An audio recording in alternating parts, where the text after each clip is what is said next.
말씀이 육신이 되어 우리 가운데 거하심에 우리가 그의 영광을 보니 아버지의 독생자의 영광이요 은혜와 진리가 충만하더라. 요한이 그에 대하여 증언하여 외쳐 이르되 내가 전에 말하기를 내 뒤에 오시는 이가 나보다 앞선 것은 나보다 먼저 계심이라 한 것이 이 사람을 가리킴이라 하니라. 우리가 다 그의 충만한 데서 받으니 은혜 위에 은혜로라.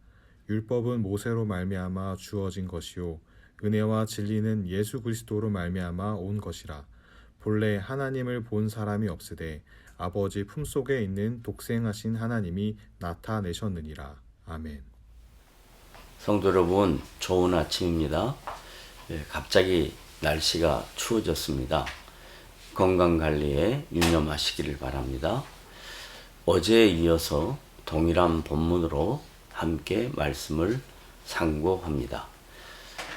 성도 여러분들이 요한복음을 읽거나 묵상할 때 세례 요한이란 인물과 사도 요한이라는 인물이 반복적으로 기록되어 나타나기 때문에 종종 혼동할 수 있는 가능성이 있습니다. 그래서 사도 요한과 세례 요한에 대한 이해가 분명해야 성경을 이해하는 데 큰 도움이 됩니다.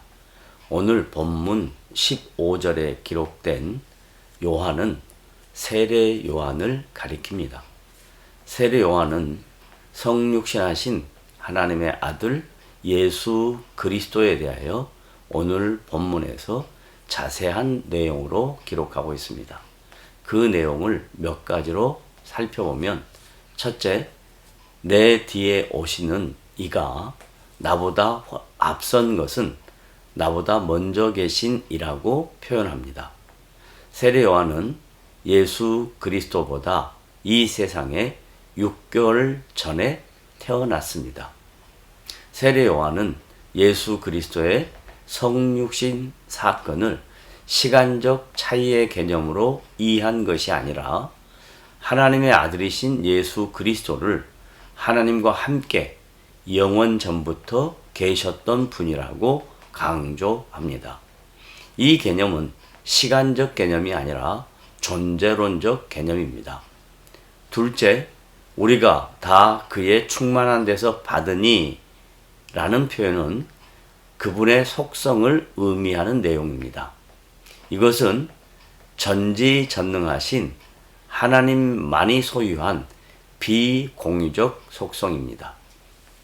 모든 피조물들은 그에게로부터 모든 것을 공급받게 되는 것입니다. 로마서 11장 36절에 보면 이는 만물이 주에게서 나오고 주로 말미암고 주에게로 돌아가니라. 그에게 영광이 세세에 있을지어다. 아멘이라고 사도 바울은 하나님의 하나님 되심을 강조하고 있습니다. 셋째, 은혜 위에 은혜로라는 표현은 하나님의 아들이신 예수 그리스도는 은혜의 본질이시고 그분이 베풀어 주신 무조건적인 사랑을 받는 하나님의 자녀들에게 늘 은혜가 넘치고 있다는 것을 의미하는 내용입니다. 그러므로 성도는 하나님의 은혜 없이는 이 험악한 세상에서 살아간다는 것이 녹록한 일이 아니라는 것을 알아야 합니다. 넷째, 율법과 은혜와 진리를 대조합니다. 그 당시 유대인들에게는 율법이 그들의 삶의 전부였으며 종교적 신념이자 삶의 가치관이었고 세계관이었습니다. 이 율법은 하나님께서 시내산에서 모세에게 수여하셨던 것입니다. 하나님께서 자신의 선민들에게 율법을 주신 이유와 목적은 제사장 나라로서의 역할이었습니다.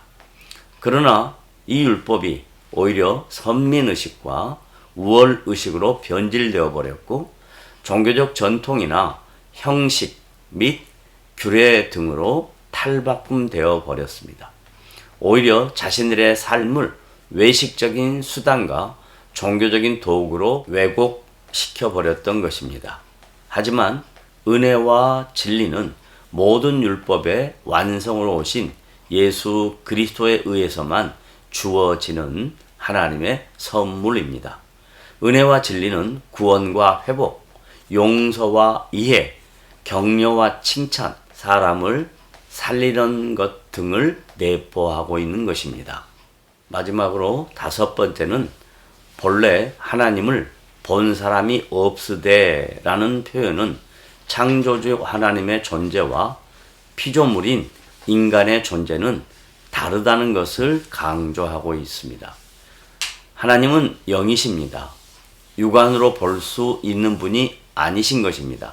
하지만 아버지의 품속에 있는 독생하신 하나님이 나타나셨느니라는 표현도 이 성육신 사건이 역사적인 사실인 것과 그분의 오심은 실제적이라는 것을 강조하고 있는 내용입니다.